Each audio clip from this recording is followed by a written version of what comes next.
আসসালামু আলাইকুম প্রিয় ভিউয়ার্স, আপনাদেরকে দেখাচ্ছি আমার বাসার ছাদের উপর দিয়া পুরা চারিদিক কেমন দেখা যায়। আমার সিঁড়িটা খুব ছোট, কিন্তু আমি ভালো করে বানাইতে বলছি। যেভাবে আসলে গ্রামের মানুষ খুবই অলস, যেভাবে বানাতে একটা কাজ বলি সেভাবে করে না। একটা টাকা দেওয়ার পরও তারা অনেক দিন সময় লাগায়। এই যে ছাদের উপরেরটা দেখুন, কত সুন্দর একটি টাঙ্কি বসাইলাম আপাতত। পরবর্তীতে এখানে একটি রুম হবে, তার উপরে উঠাবো, এখন আলগা আছে।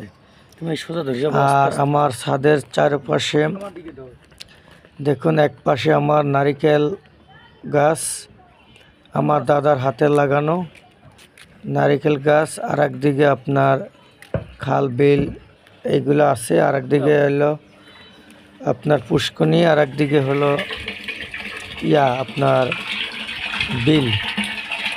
এই যে দেখুন, পানি ভরে গেছে, ট্যাঙ্কিতে খুব স্লো পানি আসে। এটা হলো টিউবওয়েল থেকে পানিটা আসে। দেখেন আপনারা যারা, এই পাশে আমার ভাইয়ের বাসা, সেও ট্যাঙ্কি আছে ছোট, মোটামুটি ভালোই। সেই ট্যাঙ্কিতে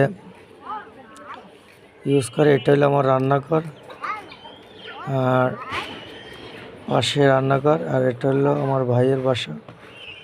ধন্যবাদ, সুন্দর একটি ভিডিও দিলাম। ভালো সাবস্ক্রাইব করে পাশে থাকবেন।